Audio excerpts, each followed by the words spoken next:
జిల్లా ప్రతిపాడు నియోజకవర్గంలో సీఎం సహాయ నిధి పంపిణీ కార్యక్రమం ఘనంగా జరిగింది.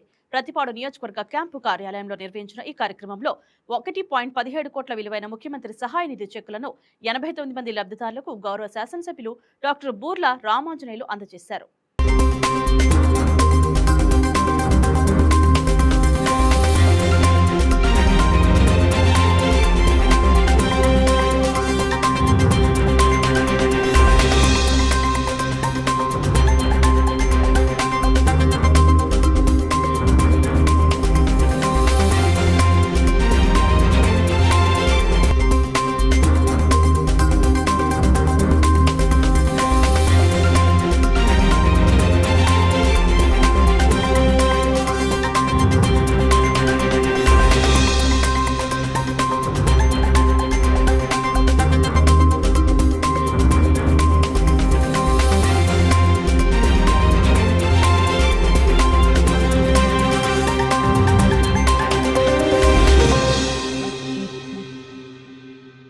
ఈ వీడియో మీకు నచ్చినట్లయితే లైక్ కొట్టి షేర్ చేసి మా వైకే టీవీ ఛానల్ని సబ్స్క్రైబ్ చేయండి.